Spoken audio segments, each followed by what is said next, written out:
Oke semuanya, pada kesempatan kali ini saya akan menjelaskan apa itu bisnis. Kalau ditanya tentang bisnis, pasti kita akan menjawab bisnis itu usaha, atau bisnis itu kegiatan menjual barang atau jasa untuk mendapatkan profit. Atau juga ada yang menjawab bisnis itu untuk memutar uang kita untuk memperoleh keuntungan. Benar, semua jawaban yang kalian jawab atau kalian pikirkan itu semua benar.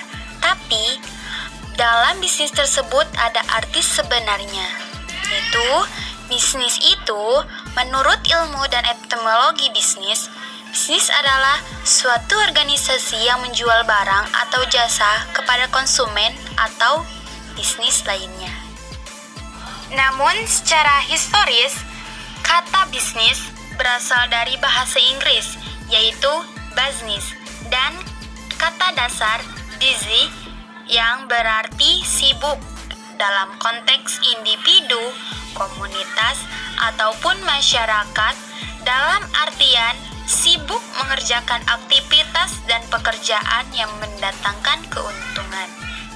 Pengertian bisnis pun ada beberapa menurut para ahli, yakni menurut Bukhari Alma, bisnis adalah sejumlah total usaha yang meliputi pertanian, produksi, konstruksi, distribusi, transportasi, komunikasi, usaha jasa, dan pemerintah yang bergerak dalam bidang membuat dan memasarkan barang dan jasa kepada konsumen. Menurut Hussein Umar, bisnis merupakan seluruh kegiatan yang diorganisasikan oleh orang-orang yang berkecimpungan dalam bidang perniagaan dan industri yang menyediakan barang dan jasa untuk kebutuhan mempertahankan dan memperbaiki standar serta kualitas hidup mereka. Menurut Webscroll et al., bisnis adalah kegiatan mencari keuntungan yang diorganisasikan dan diarahkan untuk penyediaan barang dan jasa kepada para pelanggan. Pengusaha bisnis memproduksi dan memasarkan barang dan jasa dengan harapan untuk mendapatkan keuntungan. Menurut Les Ebon, bisnis terdiri dari seluruh aktivitas dan usaha untuk mencari keuntungan dengan menyediakan barang dan jasa yang dibutuhkan bagi sistem perekonomian. Beberapa bisnis memproduksi barang berwujud, sedangkan yang lain memberikan jasa.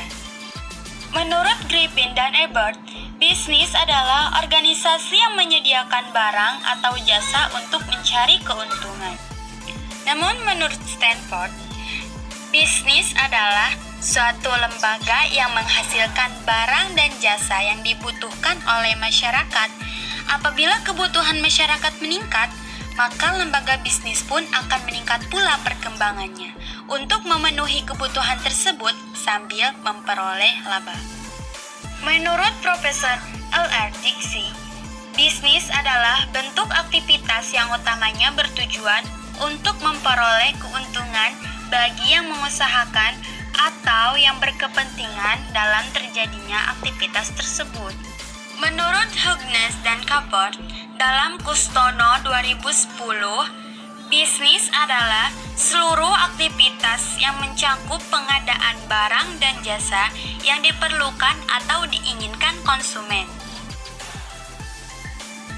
Nah, dari sejumlah pengertian bisnis menurut para ahli di atas, kita dapat menyimpulkan bahwa definisi bisnis adalah sebagai kegiatan atau aktivitas terorganisir dalam memenuhi kebutuhan orang atau masyarakat dengan menciptakan barang atau jasa dalam rangka mendapatkan keuntungan serta meningkatkan kualitas hidup. Sementara itu, ruang lingkup dalam bisnis sangatlah luas. Akan tetapi, bisnis bisa digolongkan menjadi 3 aspek, antara lain 1. Produksi. yaitu kegiatan mengolah bahan baku atau sumber-sumber yang ada agar tercipta produk-produk yang mempunyai nilai guna yang lebih tinggi. Lalu, yang kedua ada distribusi. Distribusi bisnis yaitu suatu proses penyampaian barang atau jasa dari produsen ke konsumen dan para pemakai. Yang terakhir ada konsumsi, yaitu suatu pemanfaatan nilai guna suatu barang atau jasa demi terpenuhnya suatu kebutuhan.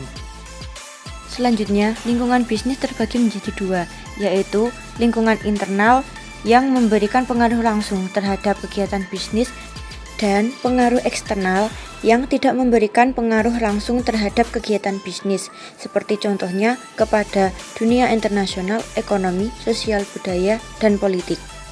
Untuk jenis-jenis bisnis terdiri dari 4 macam. Yang pertama, monopsoni, 2, monopoli, yang ketiga, oligopsoni, yang keempat, oligopoli. Untuk unsur-unsur dalam aktivitas bisnis, terdapat peran manusia sebagai pengendali aktivitas ekonomi dan tenaga kerja, lalu ada modal atau money sebagai jalan awal untuk suatu aktivitas ekonomi, lalu ada material sebagai peralatan untuk membangun aktivitas ekonomi. Ada metode untuk mengorganisir dan mengkoordinir, manajerial sebagai langkah pengolahan, dan yang terakhir mesin dan peralatan untuk membantu proses waktu aktivitas ekonomi. Tujuan kebijakan bisnis adalah suatu ketetapan yang membuat prinsip-prinsip untuk mengarahkan cara-cara bertindak yang dibuat secara terencana dan konsisten dalam mencapai tujuan tertentu. Dalam jangka panjang, tujuan yang dicapai bukan hanya kebutuhan konsumen, namun terdapat banyak hal antara lain market standing, innovation, physical and financial resource, manager performance and development, work performance and attitude, serta public responsibility. Sistem perekonomian dan situasi pasar. Sistem yang digunakan oleh suatu negara untuk mengalokasikan sumber daya yang dimiliki baik kepada individu maupun organisasi di negara tersebut. Sementara definisi pasar adalah tempat bertemunya calon penjual dan pembeli barang dan jasa. Nah, di pasar inilah terjadi transaksi. Apakah itu transaksi?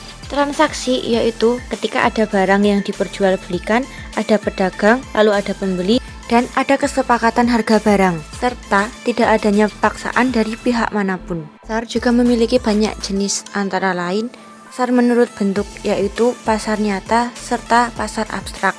Lalu ada pasar menurut cara transaksinya, seperti pasar tradisional dan pasar modern. Ada juga jenis pasar yang menurut jenis barang, contohnya pasar buah, pasar ikan, pasar hewan, dan lain sebagainya.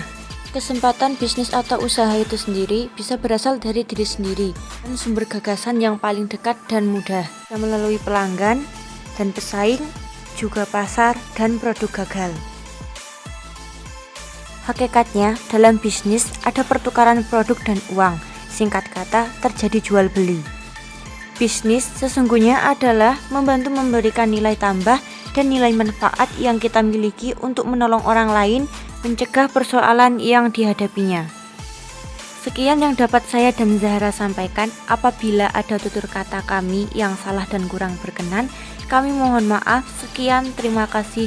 Wassalamualaikum warahmatullahi wabarakatuh.